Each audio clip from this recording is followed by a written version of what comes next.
Halo teman-teman Saling Sapa, podcast Saling Sapa Jalan-Jalan, satu-satunya podcast naik angkot di Indonesia.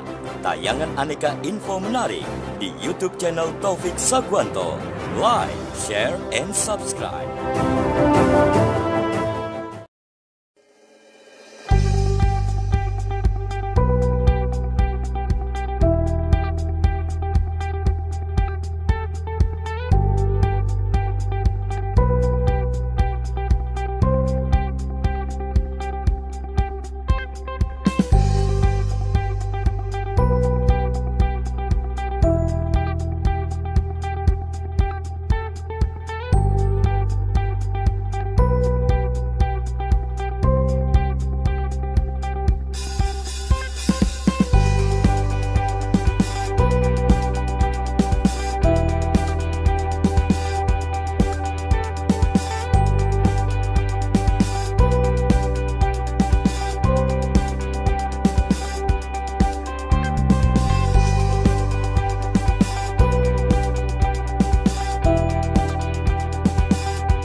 Halo teman-teman Saling Sapa, podcast Saling Sapa Jalan-Jalan edisi podcast angkot.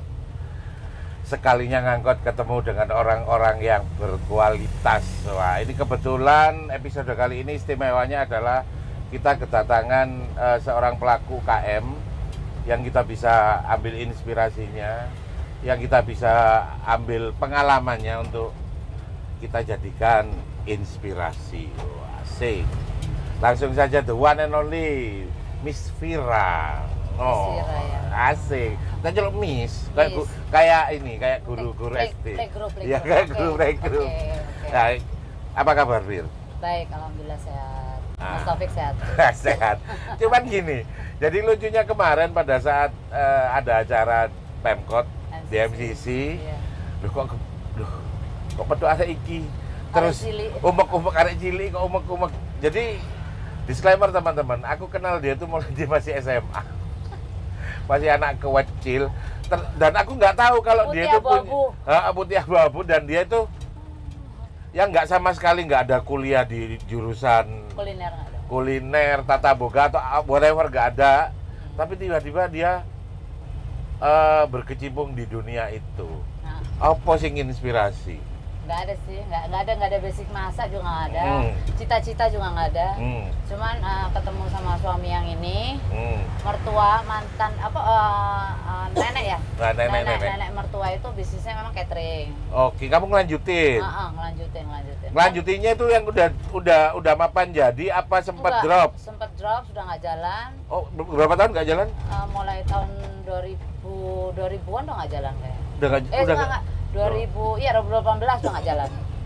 Oke, jadi ini bisnis yang Sudah mati. ya neneknya suami udah tinggal nama aja. Kamu coba rawat untuk hidupin lagi. Iya. Awal orderan tuh cuma 8 pack untuk kantor. Tiap hari ngisi Senin sampai Jumat. Itu 8 pack. Yang harganya cuma 25.000. Lah iya. Ditelateni gitu. Telateni sampai akhirnya ya bisa punya dapur. Kesulitannya apa sih kalau mamanya pernah ada nama besar terus ini drop kita mulai itu, apa lebih gampang kalau nol? Lebih gampang nol, karena kalau ada nol basic, memperkenalkan ya. Kalau ada basicnya dari nenek itu masakannya kok nggak sama kayak gitu. Oh, trouble-nya itu ya. Padahal kamu pakai manpower yang sama ya? Sama, manpower yang sama. Tukang masaknya nenek pasti dipakai. Masih dipakai. Apa ya? Oh, pasti orang bercerita gitu ya. Nggak bodoh gitu ya. Kayak bumbu-bumbu masakan Jawa itu banyak yang dikomplain nggak sama. Bu Gatot dulu begini, namanya Bu Gatot, catering Gatot. Dulu di Malang tuh cuma ada dua. Satunya Bu Masto, satunya Bu Gatot. Catering di Malang itu. Oh, nggak kayak Bu Gatot gitu. Pasti di ini. Awalnya. Padahal itu kan karena orang baru aja sih. Terus kamu ngeyakinin saat itu bahwa ini tetap tukang masak yang sama, taste yang sama, standar yang sama, gimana? Ya lebih didisiplinkan. Kadang orang gampangin gitu loh. Okay. Jadi tukang masak itu nggak bisa ditinggal pir, nggak bisa. Jadi memang harus eksekusi, supervisi ya. Bagian terakhir yang icip tuh memang harus kita, nggak bisa yang dilepas gitu. Biar tetap standarnya sama. Standarnya sama. Oh, jadi ini bisa jadi pengalaman buat teman-teman ya. Orangnya sama, manpowernya sama pun bukan jaminan terus konsisten. Oke, paham. Kadang ya kan usaha kalau ndak di jalan sendiri kan orang pasti. Oh iya benar. Kalau digaji itu pasti ada sedikit gampangin tuh ya. Karena bagaimanapun yang digaji itu kadang nggak ngerasa miliknya. Memiliki ya. Akhirnya dirimu sekarang yang pertama kali kamu lakukan adalah disiplin. Meyakinkan pada customer yang lama. Bahwa tetap sama. Customer lama akhirnya sekarang gimana terakhir? Ya oke, tetap continue. Terus komplain, mamanya ini kan bicara soal hospitality ya, soal service ya. Di awal yang kamu bikin shock itu apa?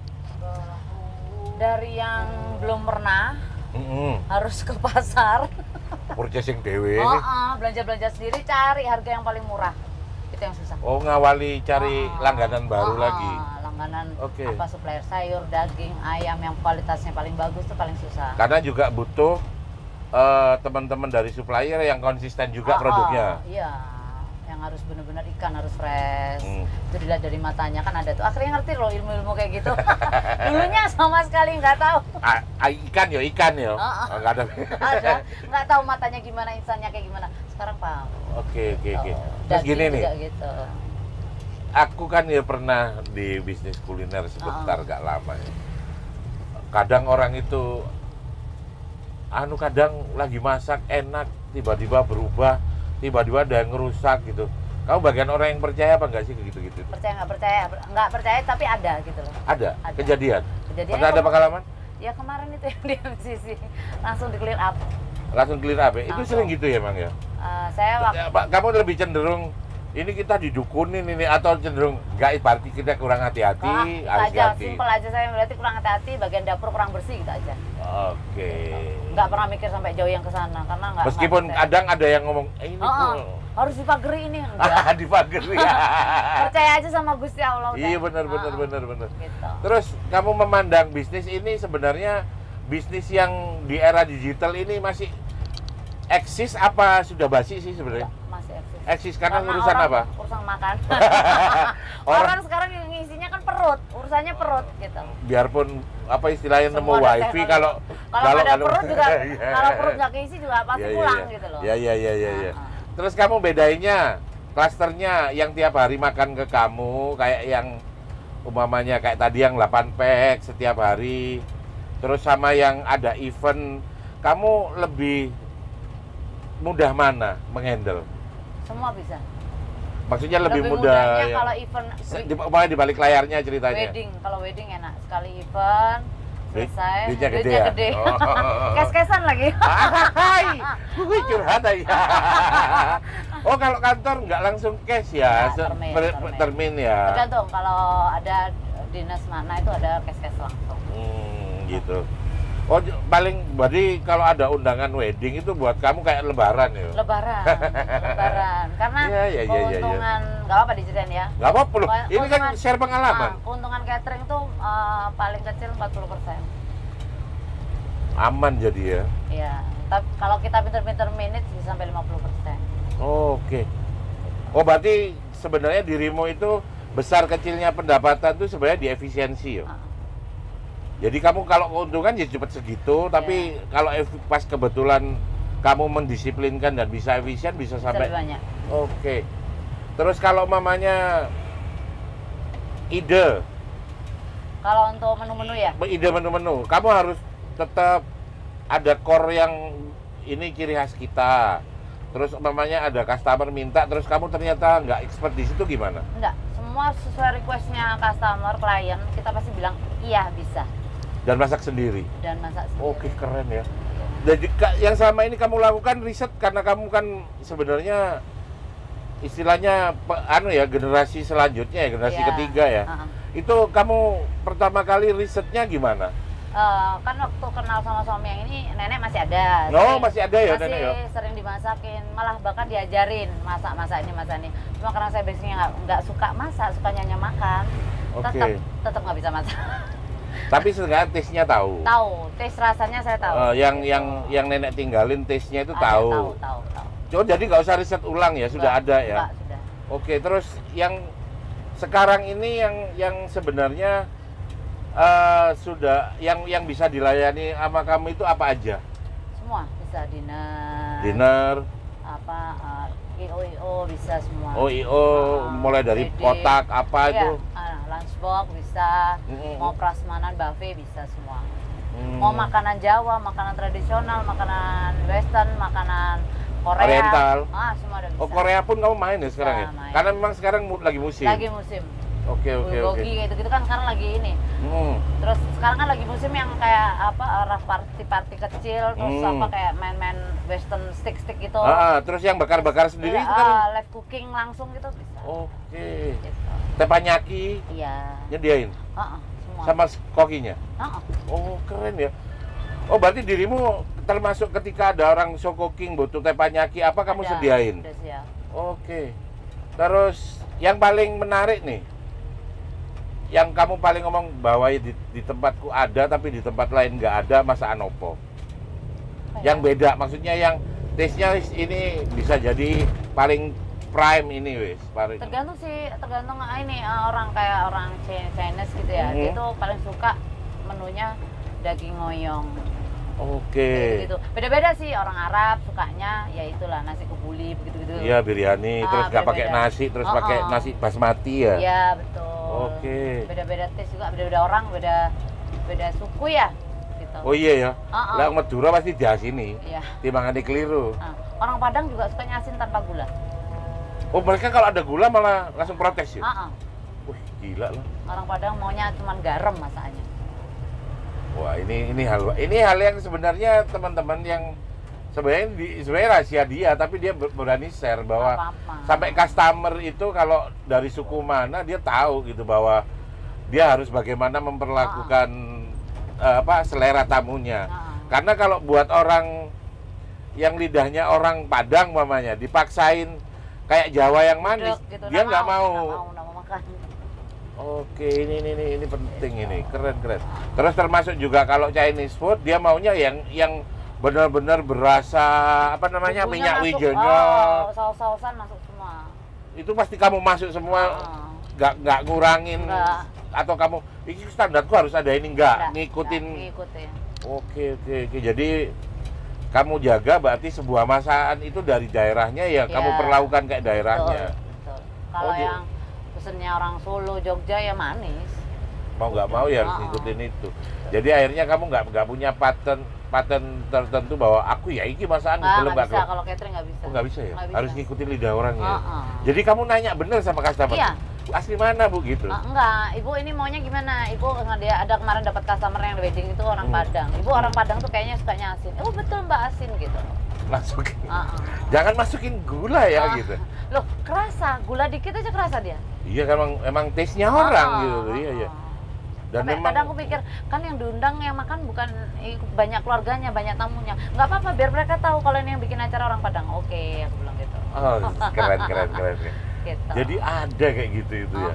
Jadi kita nggak bisa maksain style kita. Nggak bisa. Kita kan jual jasa ya Mas. Iya benar. Jadinya ya apa yang dimau klien ya kita harus. Test food, mamanya test food. Mereka pengennya ini. Pernah ya test food, orang yang nggak cocok suruh bikin sampai 2 kali. Nah ini baru nih saya maunya kayak gini gitu. Sampai gitu. Nggak masalah ya. Nggak masalah. Daripada dia balik ya. Daripada diminta DP-nya Bapak. Iya. Nggak jadi dong. Iya. Jadi test food. Aku nggak mau kayak gini Mbak. Aku minta ini catat dulu, terus test food lagi. Test food lagi.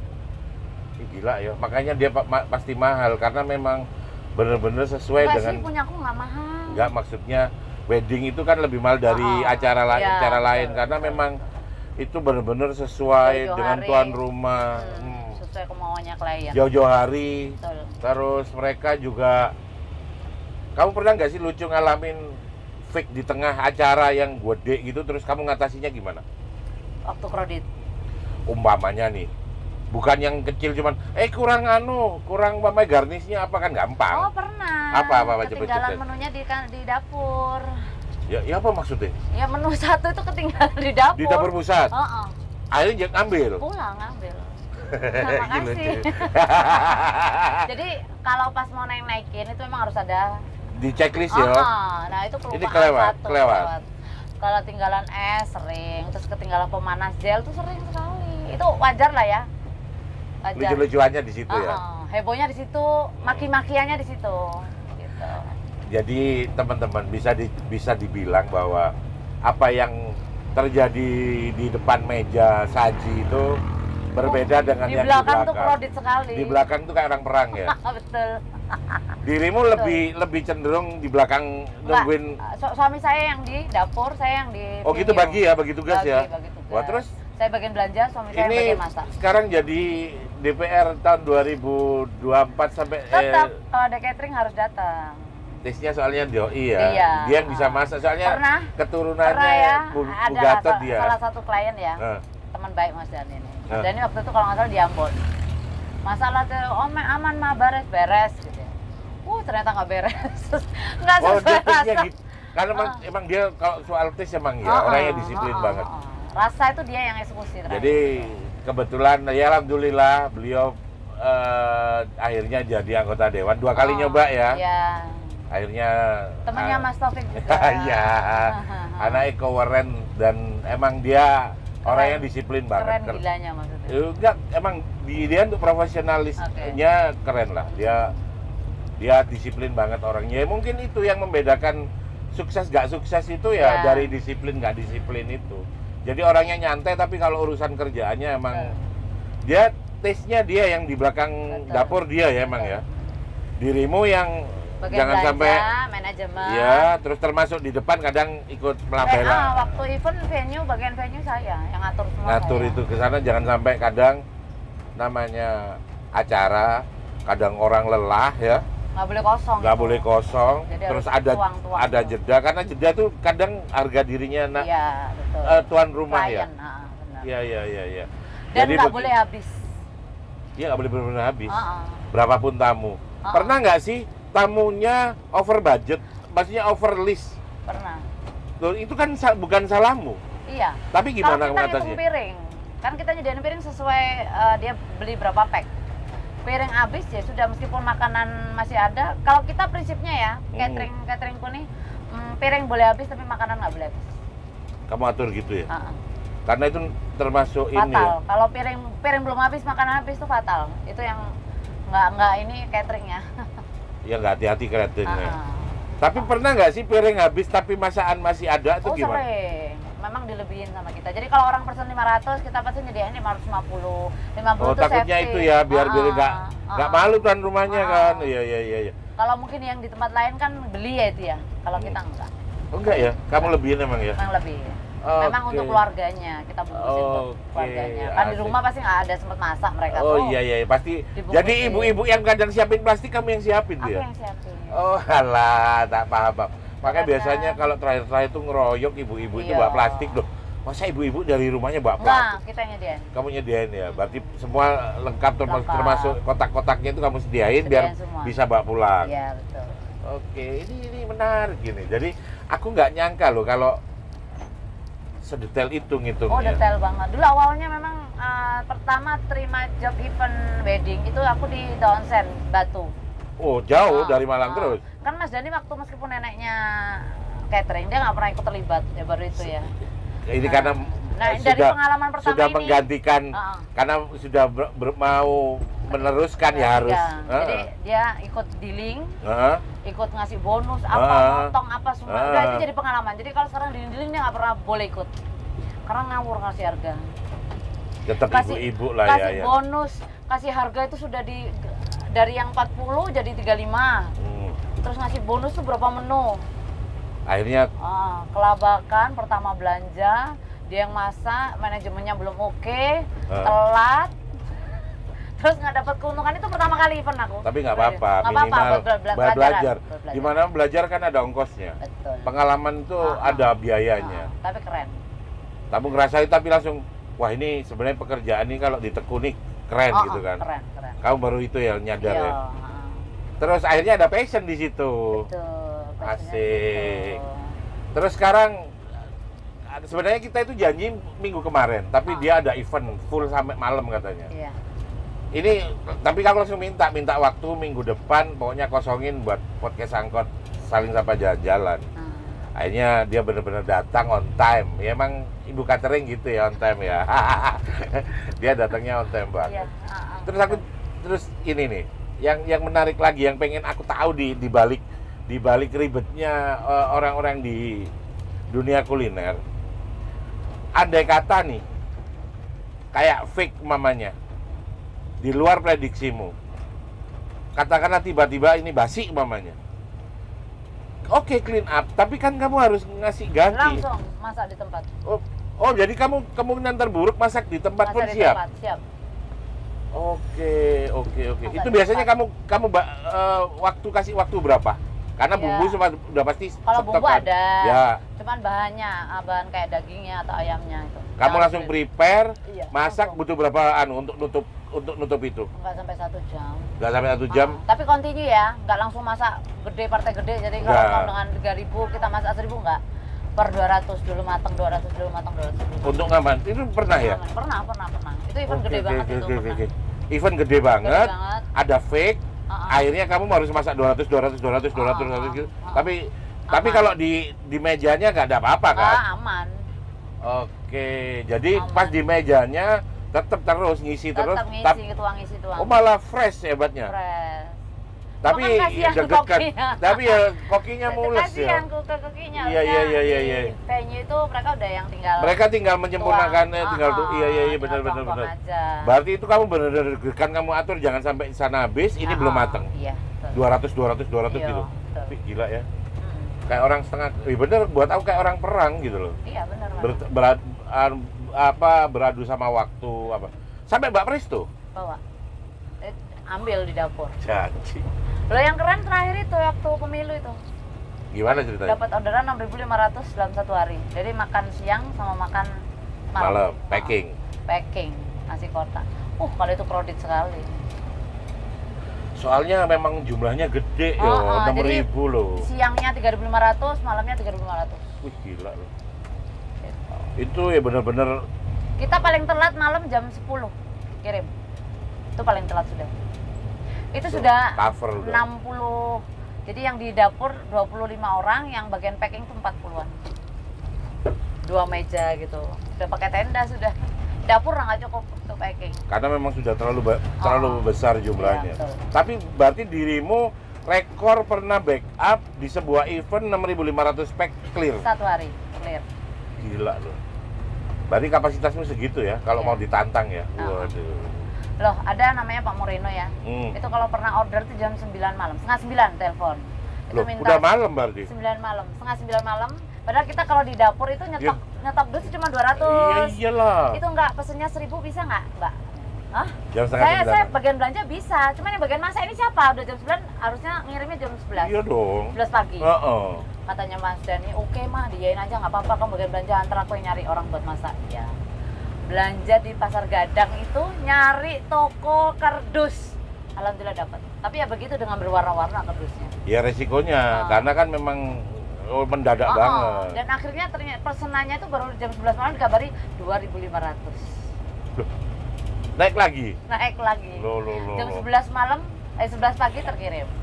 Terus tes lagi, Bapak Moreno itu waktu Hercules datang, kirim lagi 1.500. Itu TV-nya juga malam, jam 10 malam. Keren kan? Ya, tapi aku lebih suka yang dadakan gitu loh. Effortnya dapat banget. Effortnya dapat. Tapi memang benar-benar timmu diuji. Jadi nggak yang lelet gitu. Iya, karena apalah mau diganti apa ketika orang sudah minta makanan tersebut, jam tersebut, kemudian makanan itu belum ready, sudah mau maksudnya mau nutup kemana? Mau pesan ke siapa? Nggak ada. Oh, pesan di catering besar juga nggak bakal diangkat teleponnya. Nggak mungkin. Betul. Soalnya mereka semua punya agenda masing-masing. Iya. Iya. Oh, harus hamin berapa? Nggak bisa dadakan juga. Iya, harus. Emang gitu ya. Tapi kamu pernah tertantang sampai segitu 2.500 hamin 1 dan clear. Clear. Terkirim. Resikonya cuma kotaknya agak aneh gitu. Berwarna-warni. Asik. Kayak Teletubbies. Untung nggak berpelukan. Mau dong kan kakak. Ini kakak ini.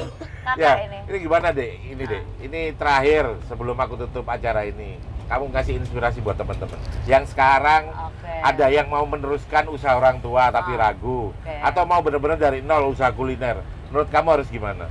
Pokoknya satu kuncinya, semangat, kerja keras, nggak boleh pesimis, harus optimis, itu aja. Harus tetap konsisten itu ya. Meskipun udah ya emang kamu bersemangat ya, semangat sekali. Iya. Digempur kanan kiri, namanya apa, difitnah apa, cuek aja, jalan aja terus, nggak usah didengar. Komplain, udah kamu capek dikomplain ya sudah diem, karena kita memang karena jual jasa. Kita jual jasa. Jadi, jangan sampai orang itu ngerasa bahwa jangan berkecil hati, pokoknya mau itu usaha apa aja tekunin pasti jadi besar, yakin. Yakin aja. Usaha apapun tekunin pasti jadi besar. Pesan itu luar biasa sekali. Terima kasih, semoga tayang bermanfaat. Makasih adik ya. Iya, Kakak. Oke, assalamualaikum warahmatullahi wabarakatuh.